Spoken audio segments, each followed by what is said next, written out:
All right, everyone. So, hey, today's the 4th of July. As you can tell, I'm decked out in all my patriotic gear. And I want to say right off the bat, happy birthday, America. Happy birthday, America. Now, look, this is never going to be a political channel. I will never talk politics or religion on this channel, but I don't find it a political statement to say that I love my country and I love our military. So having said all that, again, happy birthday, America. Now, again, today's the 4th of July. I want to do a garden tour today because I have a big time failure going on back here. I am getting destroyed by aphids on my cucumbers, so they got to come out. And I have some successes going on that I didn't expect to be the case this time in July. So, having said all that, let's do this.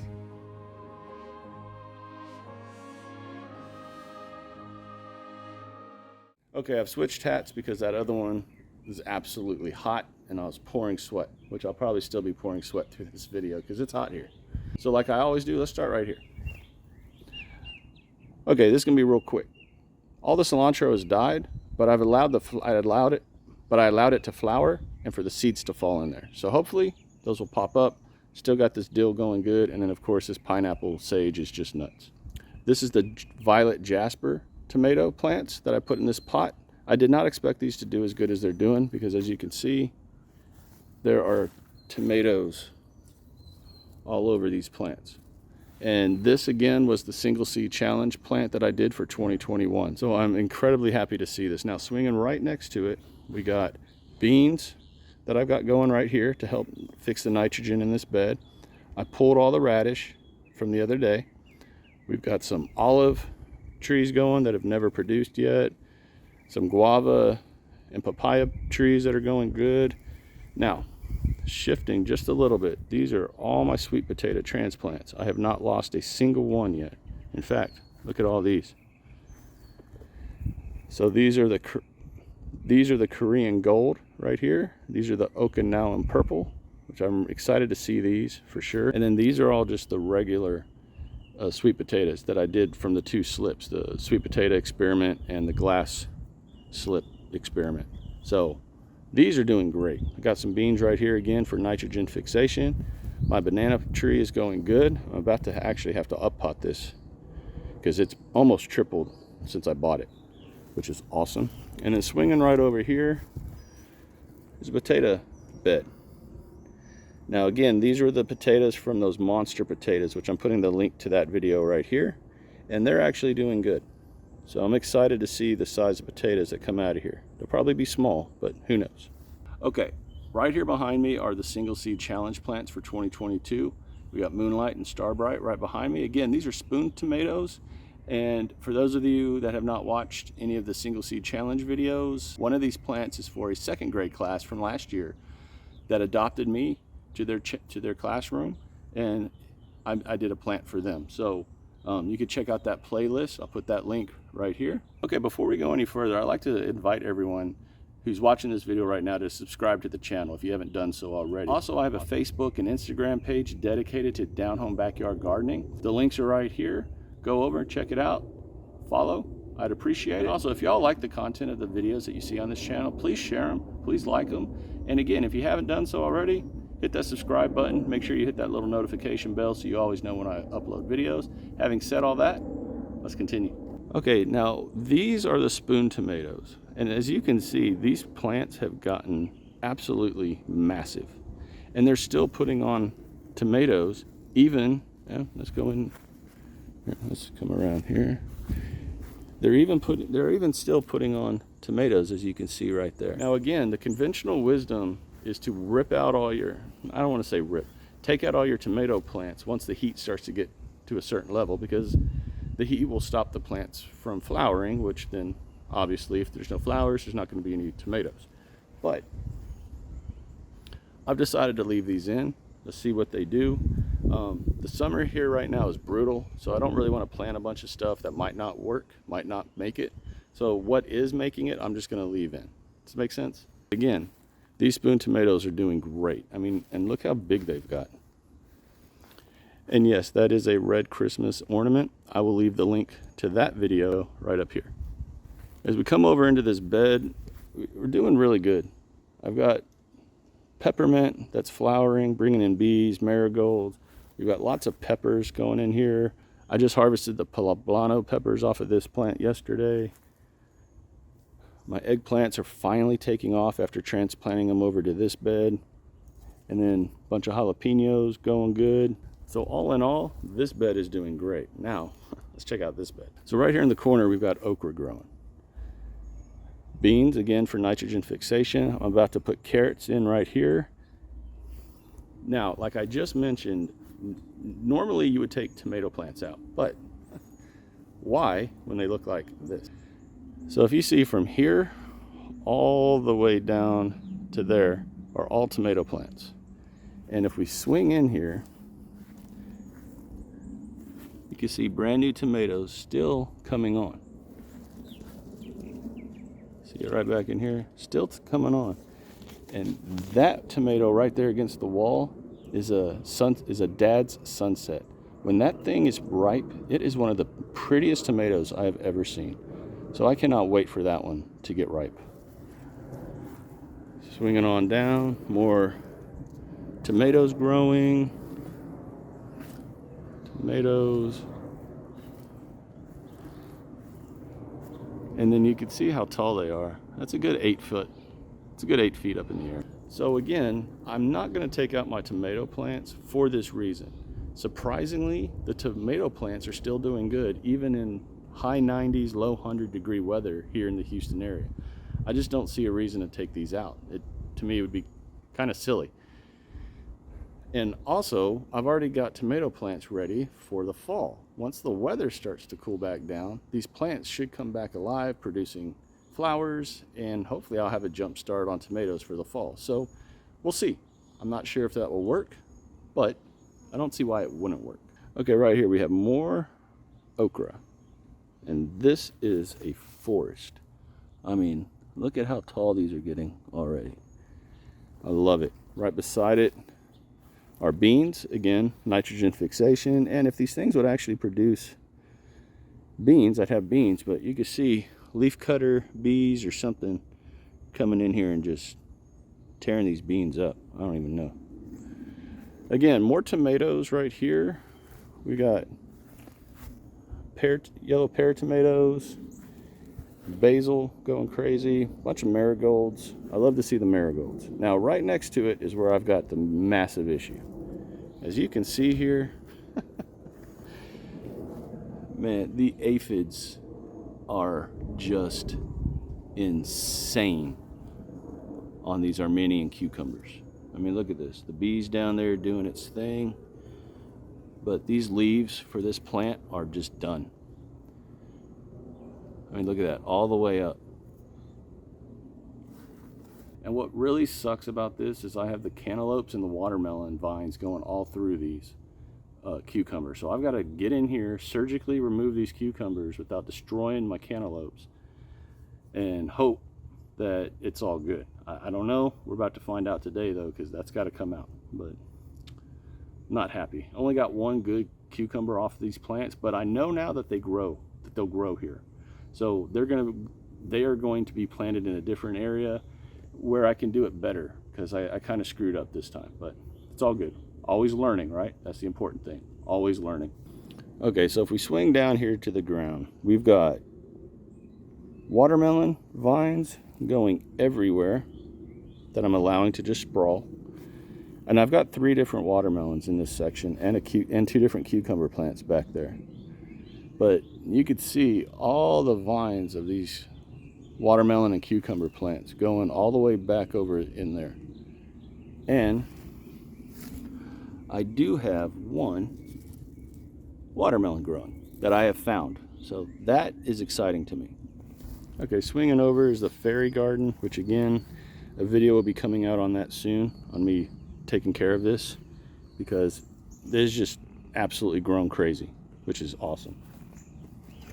All right, I put in more beans over here by these strawberries, again, to help with nitrogen fixation. Beans up here in this bed.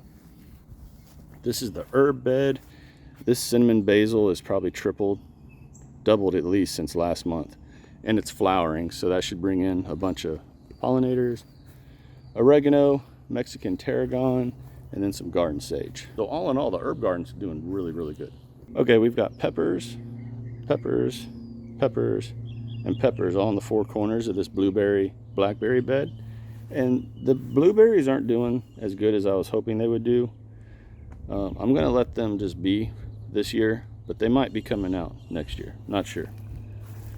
Blackberries are doing good back here. The heat again is coming, and then these little red rocks are to help deter birds. Again, I'll put a link to that video right up here. And swinging over here to this pepper, this was the one I did the pepper experiment on back in December. And this was the one that I topped. You can see I topped it right there. And this was the one that I just let grow. The one that I topped has produced the most jalapenos so far this year. I don't know if topping it is the winner, but it's the one producing the most fruit. So you make your decision. This jalapeno plant is 2 years old. You can see it's putting on nice fruit. And this right here is what happens when the sun gets to the pepper plants too much. Just scalds it. Kind of gives it a sunburn. Okay, now for this bed. These are all peppers. I lost all the beans that I had in here, but that's okay. Nitrogen fixation has happened. So I'm about to put carrots right here and more okra right in this section. Swinging over, these eggplants are finally starting to grow. Finally. I've had them in the ground for like 3 months. They didn't do anything but just stay alive. And now they're starting to finally put on some size. So hopefully I'll be getting fruit soon. Swinging over. Now this section is an entire okra section. And these cages that I have up is to help brace the okra. Hopefully this will work. I don't see why it wouldn't. But I'm already getting okra off these plants. Really, another one right there. And then these right over here are the Okinawan pink okra. And I have okra actually growing on this plant back here. I am super, super excited to see this okra. Very excited. Swinging on over, peppers and tomatoes still doing good. Okay, so this squash right here, this zucchini right here behind me was the one that I did the experiment on with the mothball water. I'll put a link to that video right here. But as you can see, this plant has just blown up in size, and there are still no vine borer eggs on this plant. And it's been out here now for 11 days, I believe, somewhere in that range. And it's doing great. Still too early to tell if the mothball water works, but I don't have any vine borer eggs yet. So I'm going to consider this an early success, but again, we'll see, and I will keep everybody posted. Okay, everyone, so we're almost done with this garden tour. I know this was fast, but it's hot. I'm pouring sweat, and there's just a little bit more to show, so let's do this. Okay, we'll start over here. These beans are doing great. They're going up the trellis like I hoped they would do. And you can see there are 2 rungs from the top. I love it, love it, love it. Swinging on down, I have some more right here that are growing. I just put in, swinging on down, I have some more right here that I just put in. These aren't doing as good as I thought they would do, but it's all right. Not tripping. And then look at all of these, doing great. Now again with gardening, not everything in the garden is going to be perfect, beautiful, put away, all that. Sometimes you have messes or areas that you just throw stuff because you're busy. We're coming into that kind of an area, so excuse the mess, but I'm just keeping it real. Okay, this bed right here were cucumbers that never took off from the spring, so I'm about to take all this out and put in some beans just to help with the nitrogen, and then plant, what am I going to plant here? Onions. I'm going to try to do onions in this bed. I think that'll work, but I'm not sure. All right, here we go. Container garden time. The blonde peppers here are doing good. The blonde bell peppers are doing good. I just harvested. That's why there's nothing on here right now. These new figs have doubled or tripled in size. This was the fig cutting experiment I did from last year, and look how big this thing has gotten. I'll put a link to that video right up here. Figs are doing good.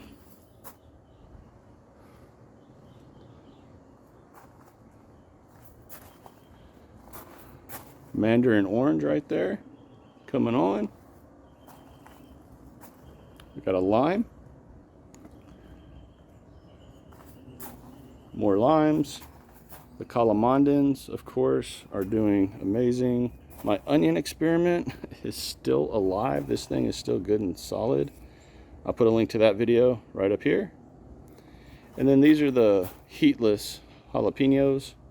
Again, just for that jalapeno flavor, but not that heat. And they are doing good. So my container garden is doing really good, even in this heat. Now remember, when you do a container garden, you have to stay on top of your container garden. The roots depend on you. So I know that's kind of self-explanatory, but you have to remember that, because I had forgotten it for a while and I had lost some stuff. So remember, you are responsible for the life and the productivity of your container garden plants. If we flip around, this bed has these tomatillos growing. Now the tomatillo plants are doing great. I found a tomato hornworm on this plant right here last week that's no longer with us. That worm has gone to worm heaven. But these plants have not put on one tomatillo yet. And you can see all the flowers on them. It's just the pollinators aren't coming in for whatever reason. Probably because it's so hot. Or they're just not smelling them.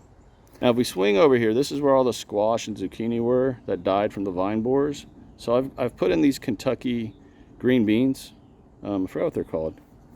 But and these are slowly starting to come up. So I'm hoping they'll do good in this bed, and if not, then so be it.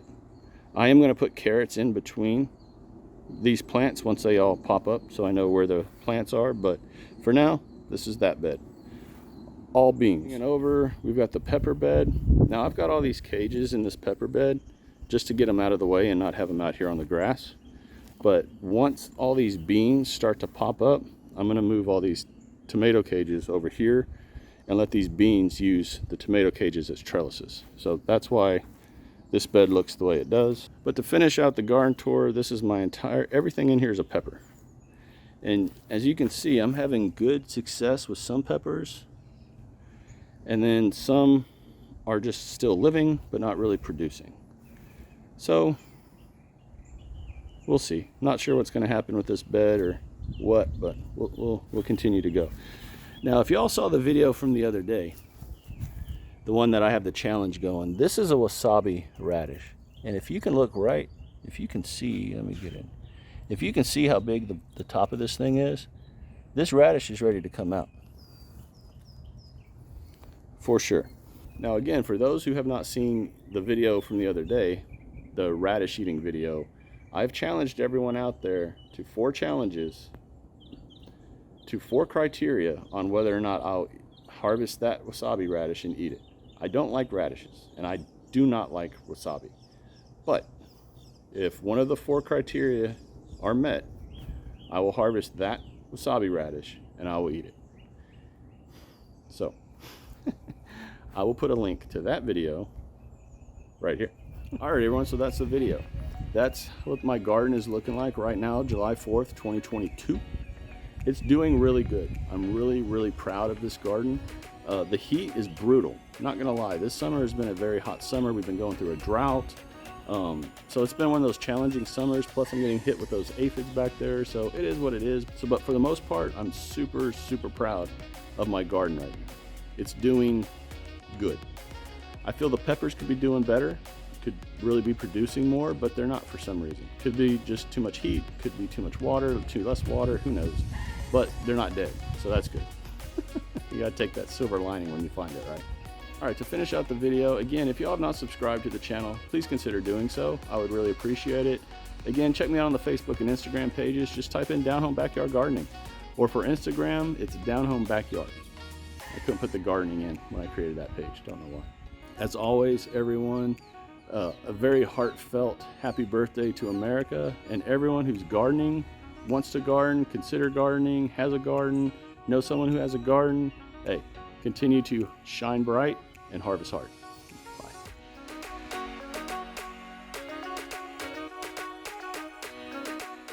Also, I have a Facebook and Instagram page dedicated to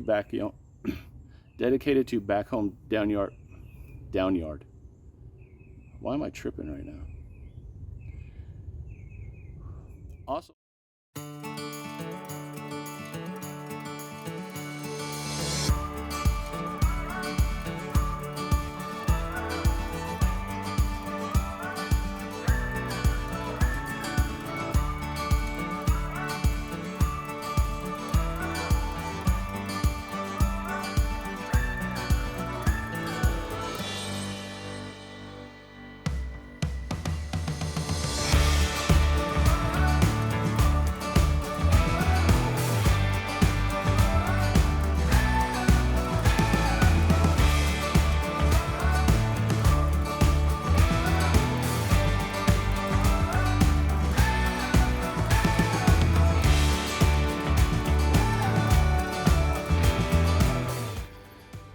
So right now I am covered in aphids. They are all over me. Luckily they don't bite or anything and they're harmless to us, but this is gross.